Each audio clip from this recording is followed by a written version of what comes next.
Hi అండి, నమస్తే. నేను మీ లక్ష్మి. ఈరోజు స్పెషల్ వీడియో వచ్చేసి వంకాయ బంగాళదుంప కూర అండి. ఈ కూర ఇష్టం లేని వాళ్ళంటూ ఎవరు ఉండరండి. చాలా టేస్టీ రెసిపీ కదా. ఈ రెసిపీని మనం 5 నిమిషాల్లో కుక్కర్లో ఈజీగా టేస్టీగా వండేసుకోవచ్చు. ఇది బ్యాచిలర్ రెసిపీ అని చెప్పొచ్చు. అంతేకాకుండా లాక్డౌన్ స్పెషల్ అనమాట. 5 నిమిషాల్లో అయిపోయే ఈ కర్రీని చాలా ఈజీగా ఎలా ప్రిపేర్ చేయాలో చూద్దాం.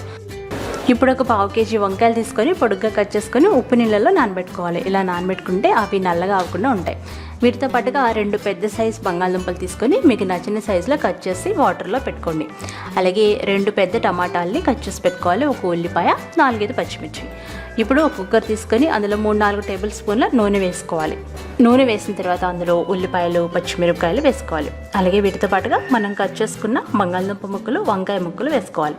ఈ వంకాయ ముక్కలు, బంగాళదుంప ముక్కలు మీకు నచ్చిన సైజులో కట్ చేసుకోవచ్చు. ఇప్పుడు అందులో మనం కట్ చేసి పెట్టుకున్న టమాటా ముక్కలు వేయాలి. టమాటాలు 2 పెద్దవి కట్ చేసుకుంటే సరిపోతుంది. అందులో 2 టీ స్పూన్ల ఉప్పు, 1/2 టీ స్పూన్ పసుపు, 1 టేబుల్ స్పూన్ దంచిన అల్లం, 2 టీ స్పూన్ల వరకు కారం వేసుకోవాలి. ఉప్పు కారాలు మీ రుచిని బట్టి ఎక్కువ తక్కువ వేసుకోవచ్చు. అలాగే వీటితో పాటుగా 1 టేబుల్ స్పూన్ వరకు పెరుగు వేసుకోవాలి. పెరుగు బదులుగా మీరు 1 టేబుల్ స్పూన్ చింతపండు గుజ్జు కూడా వేసుకోవచ్చు. ఇప్పుడు ఈ పదార్థాలన్నీ బాగా కలపాలి. గుర్తుపెట్టుకోండి, ఇవన్నీ మనం స్టవ్ మీద పెట్టకుండానే చేస్తున్నాం అనమాట. ఒకసారి బాగా కలిపేయాలి. బాగా కలిపేసిన తర్వాత అందులో ఒక చిన్న గ్లాసు నీళ్ళు పోసుకోవాలి. దాదాపు 1/2 లీటర్ నీళ్ళు పోస్తే సరిపోతుంది. వాటర్ ఎక్కువ పోయకండి. ఇప్పుడు కుక్కర్ మూత పెట్టేసి విజిల్ పెట్టి హై ఫ్లేమ్లో 1 విజిల్ వరకు ఉడికించుకోవాలి.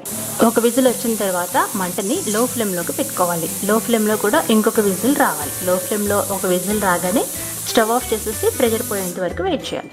ప్రెషర్ పోయిన తర్వాత మూత తీసి చూసారంటే మనకి కూర రెడీ అయిపోతుంది. చూడండి, చాలా టేస్టీగా ఉంటుంది. అలాగే ఆలుగడ్డలు కూడా చాలా బాగా ఉడుకుతాయి అనమాట. ఒకసారి చెక్ చేసి చూడండి ఎంత బాగా ఉడికిందో. మీరు ఉప్పు సరి చేసుకొని అవసరమైతే వేసుకోవచ్చు.